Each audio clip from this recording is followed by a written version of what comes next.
na maglinis. Okay, kailangan mo ng syringe, refilled syringe. Kailangan mo ng catheter.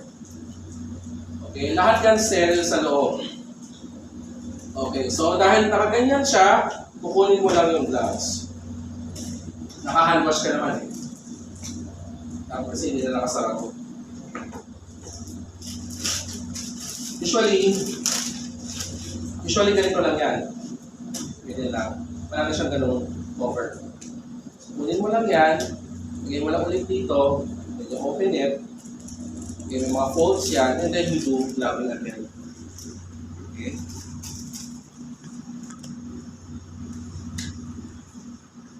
Again, the very principle of urinary catheterization is to avoid catheter-induced infection. So, principles of sterility must be strictly applied and infection control. Okay? Kasi ang bilis-bilis magkaroon ng catheter-induced UTI.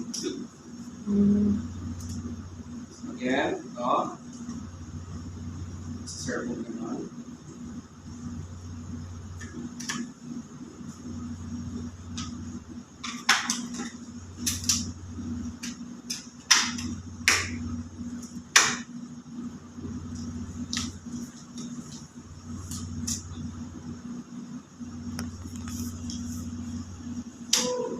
So yun.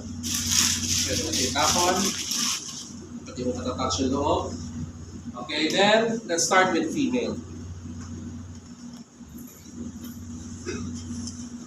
The idea here is that the end of the tip or the tip of the catheter must be secured inside the bladder. Hanggang bladder dapat yung catheter. So, assuming that this is the urethral canal and the end here is the bladder. Okay? So, let's prepare everything. So, ito, meron ka ng catheter. Dito sa catheter, meron siyang, parang siyang may hiwa. And nakikita niyo sana, meron na siyang hiwa. Diyan kayo maghihiwa. Diyan kayo magbubukas. Ayan o. Then sa, meron siyang line, di ba? Nakikita niyo sa reflection. Yes po. Yung line na yan, diyan kayo mag-open. Hindi yung gigigil kayo dito, kakakanin yung gano'n. Hindi gano'n. Meron kayong pang-open. Okay, sa line na yan. So, dito kayo mag-open. Okay? Just like any catheter, kailangan mo siyang ikot sa kamay mo. Problema ko ulit ito maikli. Okay. This one is the stylet. Okay? Or guide wire. Pero usually hindi ko na ito ginagamit. So, tinatanggal ko siya. Kailangan mo na ng guide wire if your catheter is too big. Okay, so yan, guide wire yan. So this one is, itong klase ng catheter na to, this one is a needleless catheter. Ibig sabihin, without the needle, you can insert it like this. Lumalaban.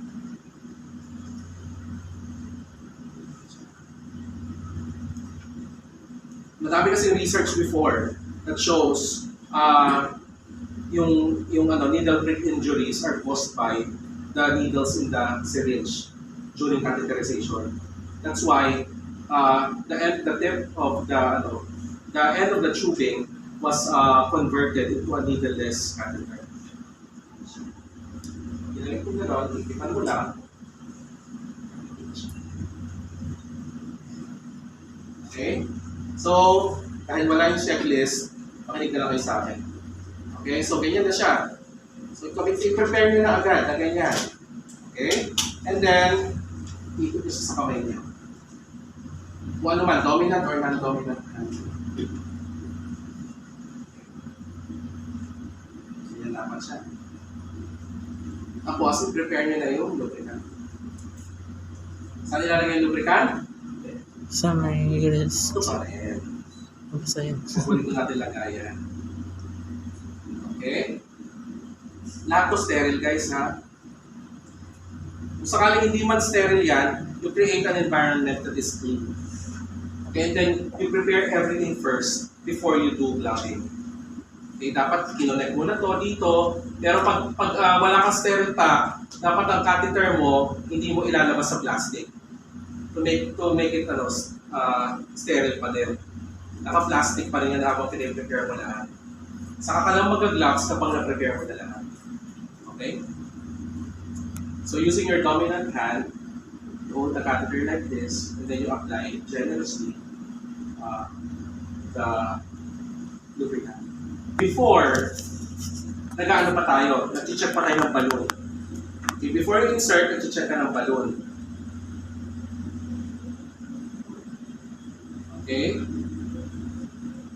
So, pag may CI kayo natapat kayo sa return demo, na kung bakit hindi ka nag-check ng balloon. Okay, pakita nyo sa kanya kung paano mag-check. Okay, sabi ni Sir Alan, there are some researches that says na kapag na-inflate mo na to, at di ba, nag-release mo, syempre, paano mo pumapasok kung may balloon? May babalik mo siya sa ganyan. Medyo may bump na siya.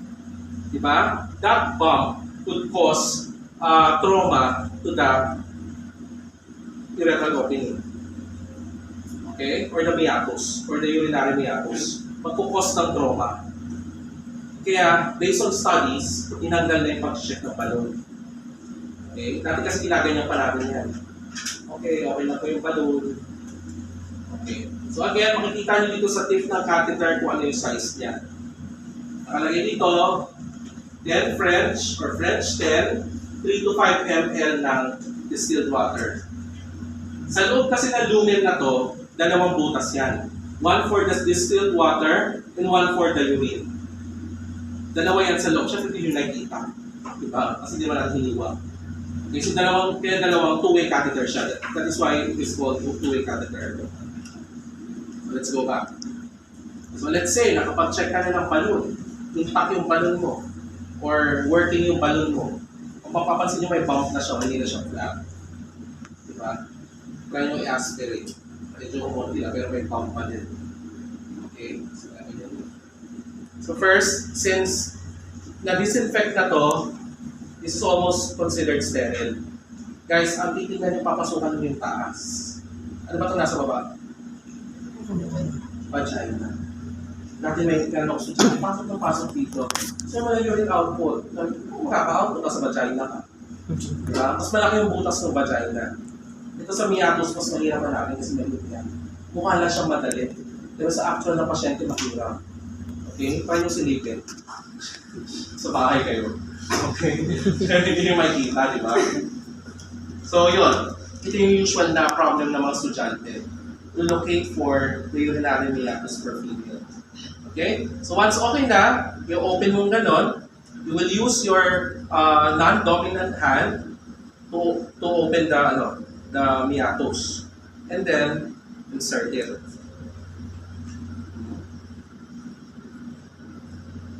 Ako, instruction ko lagi, isagad. Kasi maliit lang yung catheter na to. Okay. Pero pag meron na kayo nakitang urine flow, tumigil na kayo kasi nasa bladder na kayo noon. Okay. Kung papansin nyo sa dulo, ayan. Lumabas na siya, di ba? Kanya. Imagine that na nandiyan na yung nandiyan na yung nasa bladder na siya. So, the next thing you have to do is to inflate the balloon. Ilang ml daw? Sabi sa French 10? 3 to 5.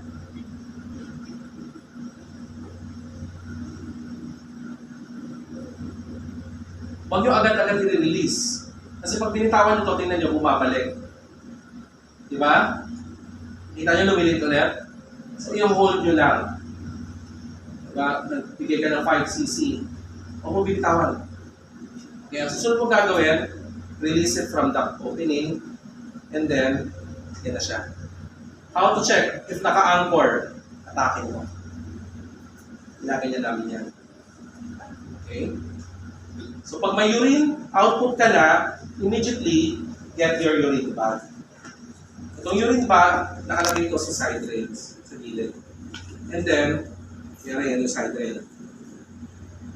But before that, make sure muna na naka-close.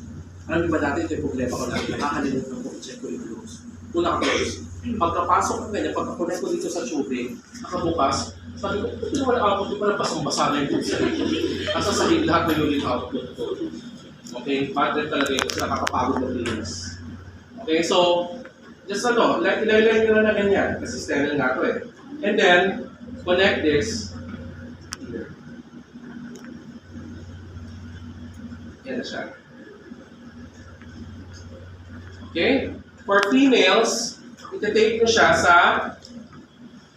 inner thigh. Okay? So you will use a micropore tape or yung tape dito, usually Leukoplast. Remember the tape that we use in NGT?